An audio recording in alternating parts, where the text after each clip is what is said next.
I'll yield myself 15 minutes and we'll go back to Mr. Gowdy. Thank you, Mr. Chairman. Director Comey, you and I were discussing the felonious dissemination of classified material during the last round. Is there an exception in the law for current or former U.S. officials who request anonymity? To release classified information? Yes, sir. No.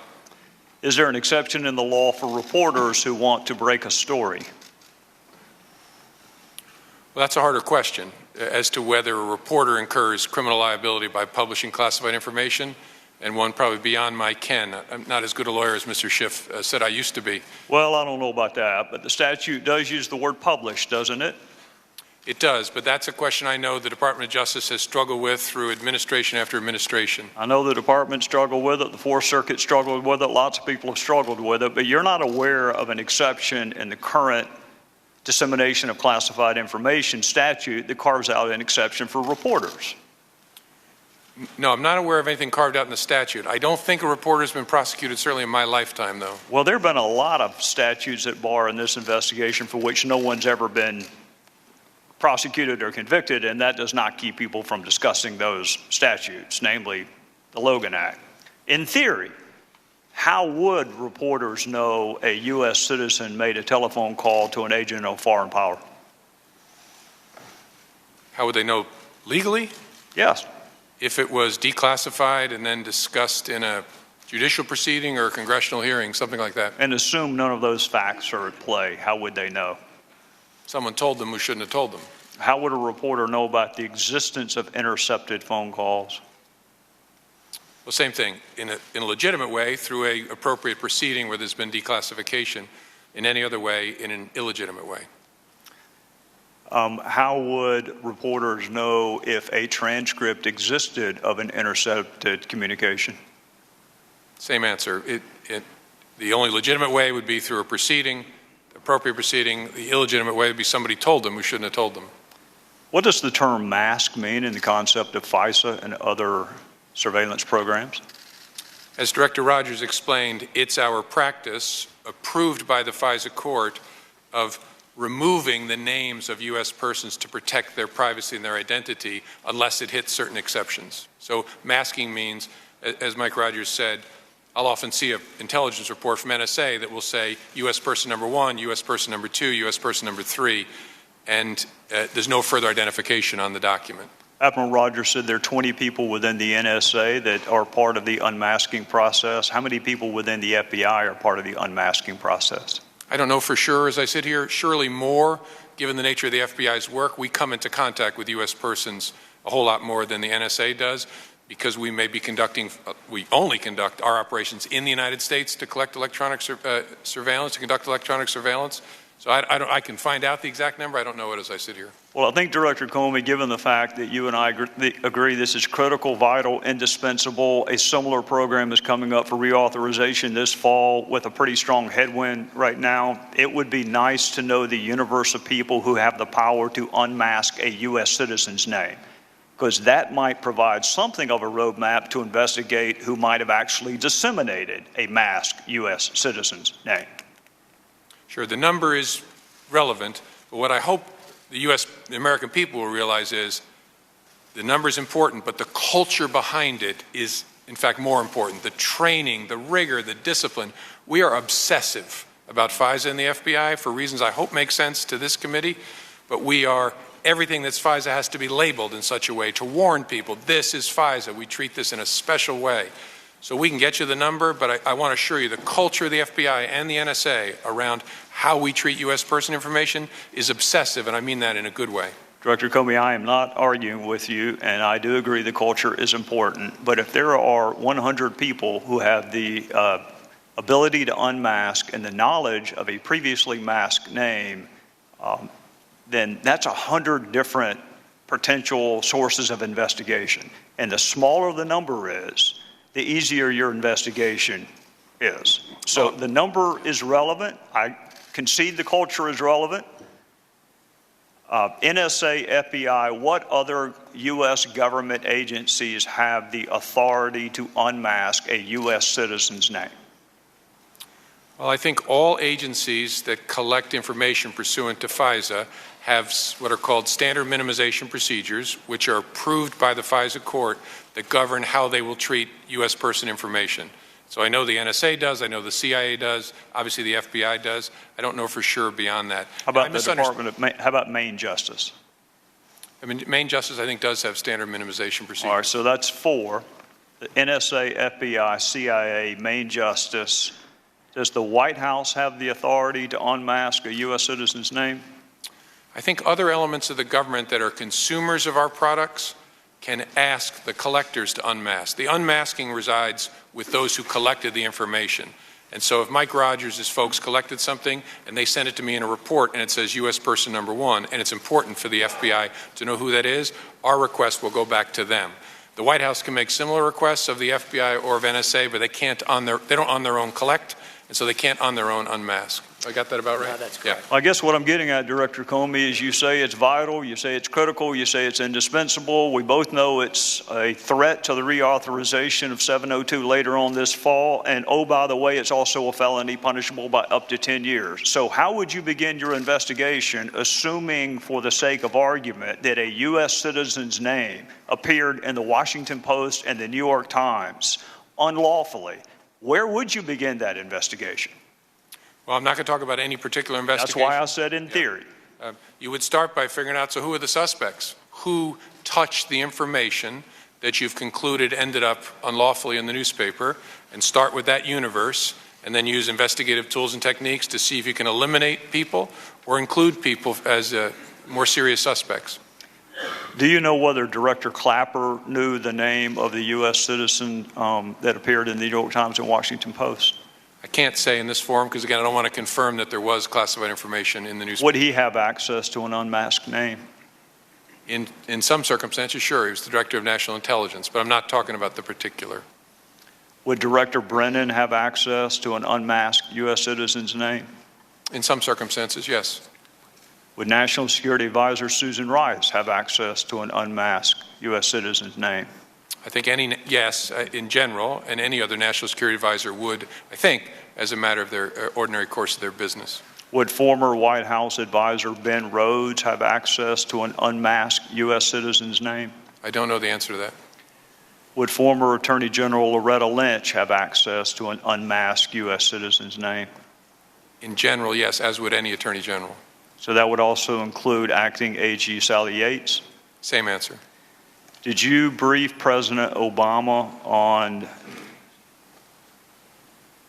well, I'll just ask you, did you brief President Obama on any calls involving Michael Flynn? I'm not going to get into either that particular case, that matter, or any conversations I had with the President, so I can't answer that. Well, Director Comey, there's been some speculation this morning on motive. I'm not all that interested in motive. First of all, it's really hard to prove. Secondarily, you never have to prove it. But I get that people want to know. I get the jury always wants to know why. I think you and I can agree there are a couple of reasons that you would not have to unlawfully, feloniously disseminate classified material. It certainly wasn't done to help an ongoing criminal investigation because you already had the information, didn't you? Again, I can't answer in the context of this particular matter. How about in theory? Is there something a reporter would have access to that the head of the FBI would not? It's hard for me to answer. I would hope not when it relates to the FBI. I would hope not too, since it's part of our surveillance programs. I would hope that you had access to everything as the head of the world's premier law enforcement agency. I would hope that you had it all. So if you had it all, the motive couldn't have been to help you because you already had it. And Admiral Rogers, the motive couldn't have been to help you because you already had it. So in the universe of possible motives for the felonious dissemination of classified material, we could rule out wanting to help the intelligence communities and the law enforcement communities. Those are two motives that are gone now. That leaves some more nefarious motives. Is the investigation into the leak of classified information, has it begun yet? I can't say because I don't want to confirm that that was classified information. Well, I don't want to quarrel with you, Director Comey, and I do understand that you cannot ordinarily confirm or deny the existence of an investigation. But you did it this morning citing DOJ policy given the gravity of the fact pattern. Would you not agree that surveillance programs that are critical, indispensable, vital to our national security, some of which are up for reauthorization this fall, that save American lives and prevent terrorist attacks also rises to the level of important? I think those programs are vital, and leaks of information collected pursuant to court order under those programs are terrible, and as I said in my opening statement, should be taken very, very seriously. What I don't ever want to do is compound what bad people have done and confirm something that's in the newspaper, because sometimes newspaper gets it right. There's a whole lot of wrong information allegedly about classified activities that's in the newspaper. We don't call them and correct them either. That's another big challenge, but we just don't go anywhere near it because we don't want to help and compound the offense that was committed. I understand that, Director Comey, and I'm trying really hard not to get you to discuss the facts at bar. But some of the words that appeared in this public reporting include the word transcript, which has a very unique use in the matters that you and I are discussing this morning. That is a very unique use of that word. Wiretap has a very specific meaning. The name of a U.S. citizen that was supposed to statutorily be protected is no longer protected. So some of this reporting, let's assume 90% of it is inaccurate. That other 10% is still really, really important. And to the extent that you can rely on the dates in either the Washington Post or the New York Times, we are talking about February of this year is when the reporting first took place. So we're a month and a half and 2 months into something that you and I agree is incredibly important and also happens to be a felony. So I'm just simply asking you to assure the American people, you've already assured them you take it really seriously. Can you assure them that it is going to be investigated? I can't, but I hope people watching know how seriously we take leaks of classified information, but I don't want to confirm it by saying that we're investigating it. And I'm sorry I have to draw that line. I just think that's the right way to be. Well, I'm not going to argue with you, Director Comey, but it is, we're going to discuss a lot of important things today. Whether Russia attempted to influence our democratic process is incredibly important.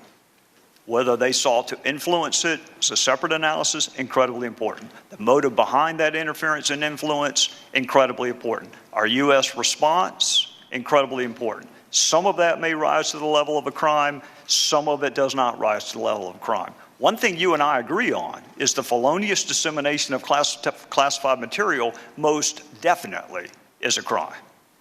So I would ask you, and I understand some of the procedures that you are up against, I would humbly ask you to seek authority from whomever you need to seek authority from. Because I'm going to finish the same way I started. This is an agreement between the American people and its government. We, the American people, give certain powers to government to keep us safe. And when those powers are misused, and the motive is not criminal investigations or national security, then I'll bet you my fellow citizens are rethinking their side of the equation. Because that U.S. citizen could be them next time. It could be you. It could be me. It could be anyone until we start seriously investigating and prosecuting what Congress thought was serious enough to attach a 10-year felony to. With that, I would yield back, Mr. Chairman. Can I just add a response to what you said? I agree with you, Mr. Gowdy. Two things folks at home should know. First, an unauthorized disclosure of FISA is an extraordinarily unusual event, so be assured we're going to take it very seriously because our trust with the American people and the federal judges that oversee our work is vital. And second, that this conversation has nothing to do with 702. Folks often mix them together. 702 is about targeting non-U.S. persons overseas. Pursuant to the FISA statute, the FBI can apply to collect electronic surveillance in the United States but it's a different thing from 702. The conversation you and I are just having is about this, which is vital and important, but I just didn't want to leave folks confused. Director Comey, you are 100% correct, and I am 100% correct in saying that that is a distinction that doesn't make a difference to most of the people watching television. You are exactly correct. What we are reauthorizing this fall has nothing to do with what we are discussing, other than it is another government program where the people consent to allow government to pursue certain things with the explicit promise it will be protected. So you're right, they're different. But in the eyes of people watching, it is the U.S. government officials leaking the name of a U.S. citizen, and if it can happen here, it may happen there. Trust me, you and I both want to see it reauthorized. It is in jeopardy if we don't get this resolved. Gentlemen, our time's expired. I'll yield 15 minutes to Mr. Schiff.